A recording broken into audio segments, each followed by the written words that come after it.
Okay, we're in round five. Here we're in losers bracket, and we have Dimitri against Silchis, pretty famous, powerful duelist. Yeah, so normally going in against Silchis, I'm always like scared because I know he's gonna play fucking great and his deck is amazing and it has so much burst potential and he's very good at seeing the lines with it. Here I'm not that scared because I don't understand how zombies will ever set up really uh to OTK me when I'm not attacking any of their guys ever. Yeah, Like I I think it's don't actually care pretty to out favored. his board. I think it's a pretty Yeah. favored matchup. Yeah. And most of his back row doesn't matter. Like wind blasts and stuff, I don't care about. It delays me a turn usually. Call of the Haunted, dead back row, return from the different dimension, helps him OTK a little, but if he's already got multiple cards banished, that's pretty damn far into the game. So Yeah. like most of the back row, it's not really relevant. So we're just using our abundance of substitutes here to set up for symbol next turn, or right now. No. Well, yes, yes. So I send here substitute and I set the symbols. Because if I card destruction it, I'm not going to be able to power tool for one. So it's very important Okay, that when you card destruction, you don't discard symbols if you can. I see. I set the avarice as well. I activate the card destruction and he hits the one that I wanted to keep more of the symbol, which kind of sucks. I see. Um, Yeah. I think this is a very good play by him. The Dust Tornado set a card from hand so it doesn't get Set the card book of life. destruction. Yeah. Yeah, that's really clever. Yeah. Yep. There's the one for one. But this isn't active right now, Yep. One for one plus Fishborg here. Avarice is also live. which And is all my nice. substitutes are engraved, which means I need to Avarice before I one for one. That's funny. Yeah. So it's like either back row was really good. They were both active.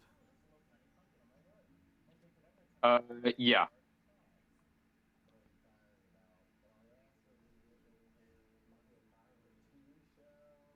Yeah. Yeah. So here I pop the one that he just set because I know he can't Right. use it, and I know he really cares about not having it discarded. Right. Um, it was more likely to be a spell, but But like it's it something could he have also wanted. been. Oh, here we go. That Yeah. clean So heavy. then we've drawn like 20 cards of our deck. We can find heavy pretty easily, Mhm. and we just have full combo. Yeah, we have draw loop here, I believe. Yeah, so we definitely gonna make a burrito. So all you need is the Exodius and the Fishborg, which you had. Yeah, so I'm going to have to be a bit custom about this.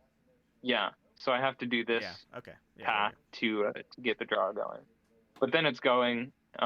Sometimes you have to take weird lines to get to the draw Mm-hmm. because you need to figure out a way to get all of your swaps and poison draws engraved. And it's not always the simplest to do that and end up with a card in hand to discard too. And you have to make sure that your heritage is not equipped to something that you need to sack off. Like Okay. there's a bunch of moving parts, and you have to calculate it all before going Mm-hmm. down the line, which is why I do mess it up in one of these games. So what was the OTK there? Was that just armory arm on some synchros? Triple armory arm on some synchros? Yeah. So any time that you get into level leader with, which is any time that you can draw through your deck, you can build the Urquizus with triple arm equipped next to, I believe it's Goyo plus swap plus Right. level eater Yep. board, which is an OTK through 9,000 or 10,000 life points plus Gores or Trag. Either one it'll OTK through, even if they have both, it'll OTK. Okay. Um, yeah, it's disgusting. And when you do that, you attack with Goyo first and then Urquiza, or and save Urquiza Sentinel. Right. Until the very end for a Gores or Trek. Yep, Okay. Skill drain's pretty nice. Opening dad. pretty obnoxious. So he normal summons the Mizuki, which is very strange to me. I Yeah. don't understand this play. I'm kind of wondering if he thinks I'm on knock, but I don't understand why he thinks a combo frog deck would run. maybe it's just to stop a swap frog poke, and he doesn't want me to like poke a Maybe. set monster and out it. But Yeah, I'm not gonna put a zombie in his grave for him. because Why would I want to do that? if you have a sweeper and a good hand, like that's just colossal armor. Yeah, yeah. Colossal double arm is what you need here. Yeah. But yeah, the other thing is any hand basically that can make colossal double armor can make the full draw loop go for game. Okay. Through anything kind of thing. So it doesn't really So matter either this way. deck, right? The colossal armory Wow. arm setups are a lot less. Man, if this wasn't a drain. Yeah, I know, right? I've got all of the outs to back row that fucking lose to drain. Oh. Um, yeah, so I think here I hold the heavy because I don't feel like I have a good way to combo with it. Yeah. And I go And for the Mobius to take a body off board and stop him from inflicting damage on me. Yeah, I agree with that. It'd be nice if it's something big to level it, but it doesn't matter. Yeah, I go for the attack first. I don't think the order matters that much. Damage doesn't matter in this deck. It Yeah, I really agree. doesn't. Oh. And this gives him less information when making his decisions.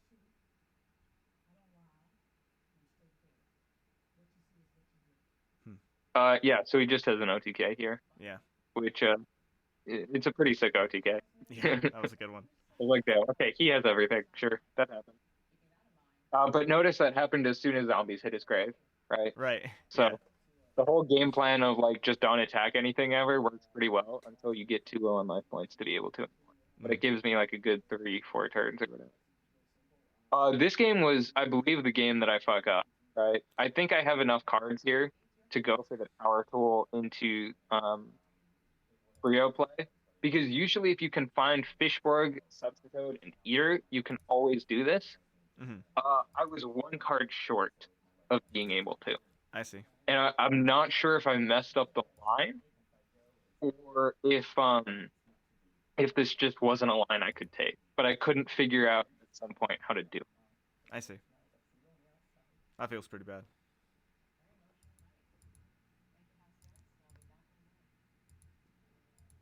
And this is where the real skill testing part of this deck is because you have to be able to look at your opening hand, know that you have like 30 seconds to figure out the entire line, and Right, then 'cause you have to determine, actually execute it. Yeah.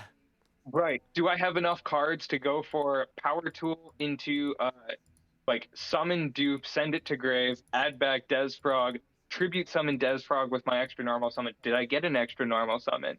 Make Rio discard a card. And so here I do have this, but what I don't have is a way to get, I figured out that I had enough to get everything into grave, but I needed another swap frog in deck at this point to be able to bounce a card back to hand to get heritage to grave, and I don't have a way to get another swap frog. Okay. That was my miscalculation, and it's so hard to do all of that fast enough to not get a time penalty. Right. And so that was the real variance. Is typically you don't have all three swaps out already. Yeah, I believe I had to use them to get heritage on Substitute. I see. Okay. I don't remember fully the line that I took. Yeah, because I remember maybe I watching could have this. saved one and didn't. I remember watching this and thinking, this isn't the board. And Keegan said something like, that's not the board, is it? I was like, no, that's not the board. I don't know why this happened. But yeah, it just happened that I think I made a misstep so that I didn't have enough swaps left to bounce back to hand one last time. So this was pretty hard to brain or something, but yeah, it loses hard to a lot of things, but it's also fine in most instances. So here he wind blasts the Brio, which I love. I want the wind blast to be out. I see that as a complete win. I don't use Prio there. I know I'm losing to Torrential anyway, but there's not really anything I want to send from my deck, so I just would prefer to. Well, you could have Prio bounced it to bait out the thing, but I guess that probably would have been silly. Yeah, no. Okay. Also, once all my frogs are thinned, even getting hit by Torrential for 5, I know my deck is all gas. So just and Like he's not drawing live cards. He is admittedly drawing very poorly, Mm-hmm. but it like a zombie normal summon is what he needs basically. And even that doesn't do that much, right? There's still a long clock.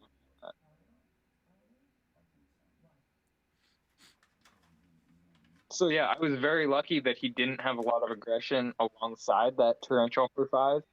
Mm-hmm. But zombies kind of have a hard time finding aggression into um, no summons. So in most practice games against zombies, they tend to like not be able to find enough aggression. So this is the draw loop. Mm-hmm. Uh, Pitching to bounce the heritage back to hand and using it to resummon, swap, or poison draw. Um, Swap sends poison draw. And you just loop that. Exodius here is insane because it gives basically an immediate +5. And what you do is you can summon swap to bounce level leader, pitch level leader for Fishborg. You can clear up a space by using swap to send either so swap send dupe there, get a card to hand, clears up a space so that you can bring back the eater and bounce it to hand with swap. So you get a plus for every poison draw or dupe frog in deck. And once you run out of swaps in deck, you can bring them back from the grave with the heritage. So this loop, it's just so much advantage from just hitting a single exit. Yeah. Um, yeah, that's why I have 2 of them in deck mainly. It's like multiplicative advantage. Yeah, and this is what makes it so insane. Mm-hmm. Other versions, you would have to run like other bricks or whatever to make this work, or you would have to like drop your half your deck and hope that you find more gas, which usually you would. You automatically draw through everything, and when you hit a single Exodius plus level leader, which you will because you draw everything, you go +10, and it's just so powerful of it. Wow, this is So I'm beautiful. comboing off here. I'm going for a colossal arm because it doesn't matter what I go Mm-hmm. for. It's lethal through anything anyway, so I'm just going colossal. Yeah, because I you had that like much making plus. a level 8 instead of a level 6 because there's more level 8 off of it. Right. But it doesn't really matter. I end up using everything here for it, just because I didn't want to go through my deck more, to be honest. Mm-hmm. I knew I had enough, and I was like, okay, let's not waste any more time. Yeah, that was badass. It was pretty slow. Yeah. Yeah, that was a great match. And note this board isn't lethal through 8K, it's only because he was lower, but once again, I could have gone through more if I Right. needed to do more damage. Once you're at the state of the game, everything's in flux anyway. Yeah. Taking out some powerhouses, and we're gonna go on to the next one. Yeah.